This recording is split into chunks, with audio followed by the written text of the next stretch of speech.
زائد فلسطینیاں اپنی جان نچھاور کر چکے ہیں، لیکن ان کے سامنے ایک بہت اعلیٰ مقصد ہے، ایک بڑا ان کے سامنے گول ہے کہ ایک بڑی سازش کو ناکام کرنے کے لیے، ایک ظالم قوم کو نیست و نابود کرنے کے لیے وہ اپنے میدان میں ڈٹے ہوئے ہیں اور مقابلہ کریں۔ لیکن ہمارے پاس کیا تھا؟ کچھ نہیں تھا ہمارے پاس، سوائے یہ کہ جو شیلی تقریریں تھیں، جو شیلے نعرے تھے، اور اس بنیاد پر لوگ نکل کر آئے، اور نتیجہ یہ ہوا کہ ہندوستان کی جو فوج داخل ہوئی تو رونتے ہوئے نکل کر چلے گئی، ہزاروں لوگ مارے گئے۔ اور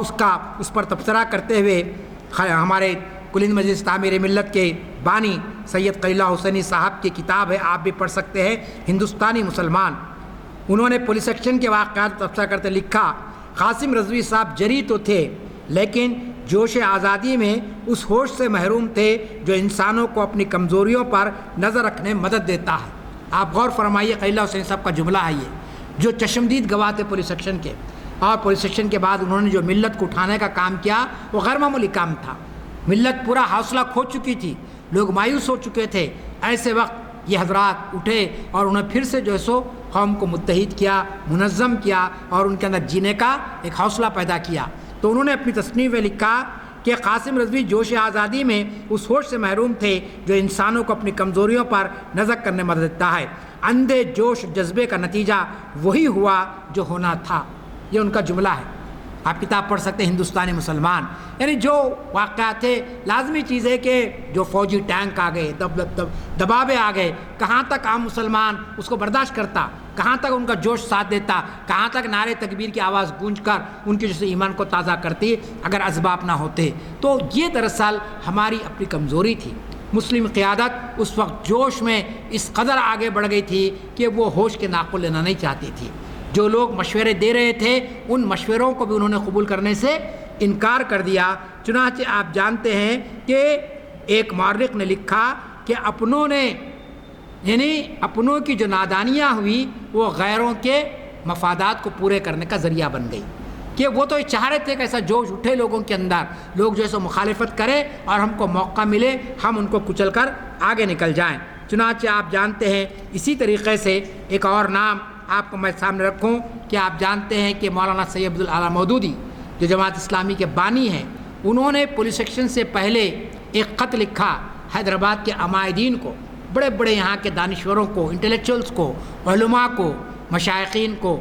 وہ اس وقت پاکستان جا چکے تھے، 1938 میں پاکستان چلے گئے علامہ اقبال کے دعوت پر، اور ان کا ایک خواب تھا کہ ایک اسلامی مملکت وہ پاکستان میں قائم کریں گے، لیکن ان کا وہ خواب وہاں بھی پورا نہیں ہوا۔ انہوں نے، چونکہ وہ حیدرآباد سے تعلق رکھتے تھے، آپ جانتے ہیں کہ ٹینک بنڈ کے پاس جو مسجد ہے نیچے، مسجد عالمگیر، وہ اس میں قیام کرتے تھے باضابطہ، اور وہیں سے انہوں نے ایک رسالہ نکالا ترجمان القرآن کے نام سے، مولانا سید عبدالاعلی مودودی۔ اور یہ آپ کا جو مجرد گاہ ہے آپ کے مجرحی مارکیٹ پہ، اس میں بھی ان کا ایک آفس تھا، اور کچھ سال وہ عثمانیہ یونیورسٹی میں بھی کام کیے دارالترجمہ میں، اور نوجوان تھے اور انہوں نے بڑا اسلام کی خدمت انہوں نے انجام دی ہے۔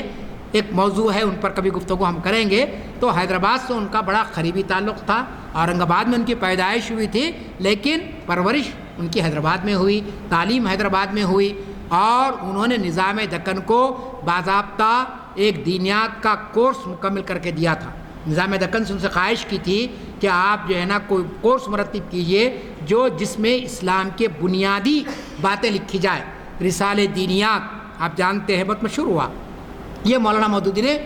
ہمارے نظام دکن کو پیش کیا تھا کہ یہ اسکولی سطح پر آپ اس کو سرکاری نصاب میں شامل کریں۔ تو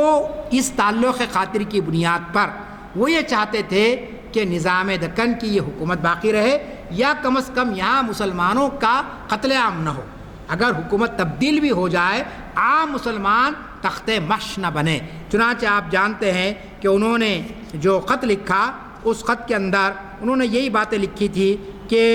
یہ کہا تھا انہوں نے کہ یہ کسی طرح ممکن نہیں کہ آپ انڈین یونین میں حیدرآباد کے داخلے کو روک سکیں۔ اس خط میں انہوں نے لکھا باضابطہ، یعنی حکومت کی جو تیاری تھی حکومت ہند کی، اس وقت اس تیاری کو انہوں نے محسوس کر لیا تھا کہ پوری ہندوستان کی فوج یلغار کرنے والی آپ پر، اور آپ اس طاقت کا مقابلہ نہیں کر سکتے ہیں، لہٰذا ایک مشورہ انہوں نے یہ دیا تھا کہ یہ چیز بہرحال ہو کر رہے گی۔ جو بات قلی اللہ حسینی صاحب نے لکھی تھی کہ جو ہونا تھا ہو گیا، تو مولانا مودودی نے وقت سے پہلے کہا کہ جو چیز ہوگی وہ یہی ہوگی کہ اگر آپ مقابلہ نہیں کریں گے، اس لیے ان کا کہنا تھا انڈین یونین سے کشمکش کے بجائے چند شرائط کے ساتھ حیدرآباد بھارت کا حصہ بن جائے۔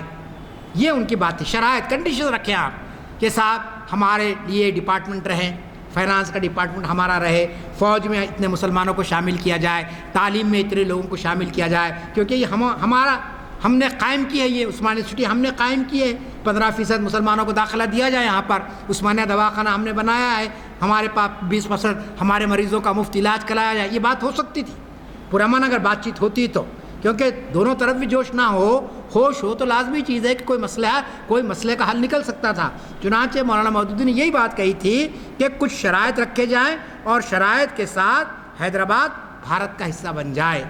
لیکن جیسا کہ میں نے کہا اور مورخین نے لکھا ہے کہ اس وقت ہوش سوار تھا سب پر، ہوش سوار نہیں تھا، جوش سوار تھا سب پر۔ سب لوگ کہہ رہے تھے کہ نہیں، ہم تو نظام دکن کی حکومت کو بچائیں گے، بلکہ شاعروں نے شاعری بھی شروع کر دی تھی کہ اسلام کا نام آپ سے باقی ہے، آپ ختم ہو گئے تو اسلام ختم ہو جائے گا، نعوذ باللہ۔ بادشاہ سلامت ختم ہو گئے کہ اسلام ختم ہوا، مسلمان ختم ہوئے، تو یہ ہماری مبالغہ آرائی، یہ ہماری بادشاہ پرستی، یہ ہم کو لے کے ڈوبی ہے۔ چنانچہ آپ جانتے ہیں کہ مولانا مودودی نے جب یہ خط لکھا تو مورخین نے لکھا کہ اس وقت مسلم قیادتوں پر جوش کا عنصر غالب تھا اور وہ حالات کی سنگینی کا اندازہ نہیں کر سکے، اور نتیجہ یہ ہوا کہ پولیس ایکشن ہو گیا، اور جیسا کہ یہ تقریباً 3 دن تک چلتا رہا۔ 13 سپٹمبر 48 کی صبح ہندوستانی افواج نے اپنا جو ہے سو جنگ کا اعلان کر دیا، اور یہ مکمل ہوا 1940 17 سپٹمبر کو خونین ڈرامہ۔ تو اس میں ہماری اپنی قیادت کی بھی کمزوریاں ہیں، اور آج بھی آپ دیکھ رہے ہیں کہ بہت سے معاملات کے اندر ہمارے پاس سنجیدگی، متانت، دوراندیشی، دانشمندی، سیاسی بصیرت، اس کا بہت فقدان پایا جاتا ہے۔ اس کے بجائے فوری طور پر رد عمل، فوری طور پر جوش کا اظہار، فوری طور پر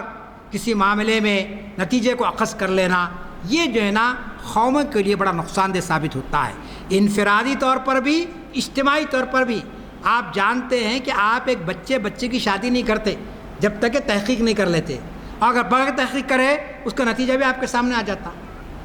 بھیانک نتائج نکل جاتے بعض مرتبہ، اور لوگ آپ سے یہ بولتے ہیں کہ آپ تحقیق کیوں نہیں کریں، آپ کا کام تھا تحقیق کرنا۔ تو ہم انفرادی زندگی میں تحقیق کرتے ہیں، غور کرتے ہیں، لیکن اجتماعی معاملات میں اگر ہم نہیں کریں گے تو اس کا نقصان ہم کو بھگتنا پڑتا ہے۔ تو لہٰذا میں آپ سے کہنا چاہتا ہوں کہ سقوط حیدرآباد کے واقعات کو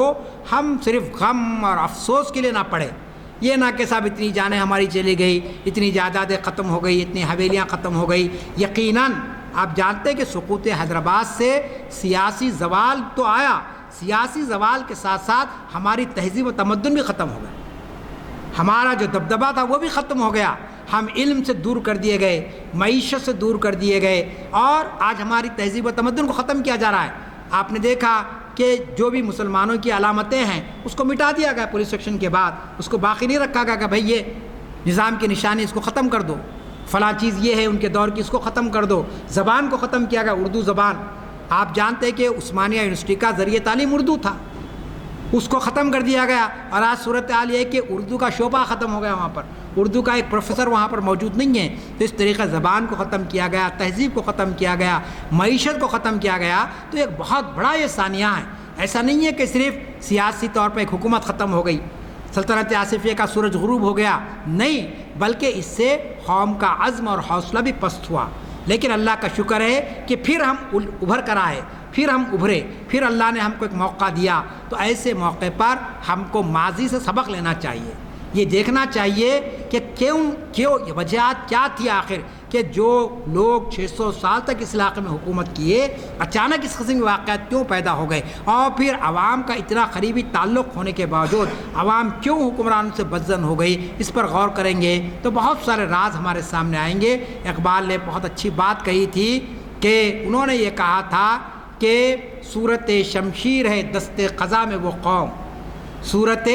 شمشیر ہے دست قضا میں وہ قوم، کرتی ہے جو ہر زماں اپنے عمل کا حساب۔ اگر ہم اپنے عمل کا حساب کر لیں گے، ہم یہ دیکھیں گے کہ بے لاگ جائزہ ہونا چاہیے کہ کہاں غلطیاں ہوئی ہے، کہاں کوتاہیاں ہوئی ہے، تو پھر ہم کو شمشیر کی ضرورت باقی نہیں رہتی ہے۔ تو یہ چند باتیں تھیں جو میں نے آج سقوط حیدرآباد کے ضمن میں آپ کے سامنے رکھنے کی کوشش کی ہے، کیونکہ یہ بھی ایک تاریخ اسلام کا ایک اہم باب ہے۔ ہم جس علاقے میں رہتے ہیں، ہمارے اسلاف نے جس علاقے کی تعمیر میں، اس کی ترقی میں جو ناقابل فراموش رول ادا کیا ہے، ہمارے حکمرانوں نے، ہمارے بزرگوں نے جو کارنامے انجام دیے، اس سے ہم کو واقف ہونا بہت ضروری ہے۔ اور اگر واقف ہوں گے تو ہی ہم جو ہے نا اپنے آپ کو پھر ایک مرتبہ عزت اور وقار کے مقام پر پہنچ سکتے ہیں۔ اللہ تعالیٰ سے دعا ہے اللہ تعالیٰ ہم کو ماضی سے سبق لینے اور حال اور مستقبل کو بہتر بنانے کی توفیق عطا فرمائے۔ رب اغفر ورحم وانت خیر الراحمین، وآخر دعوانا ان الحمد للہ رب العالمین۔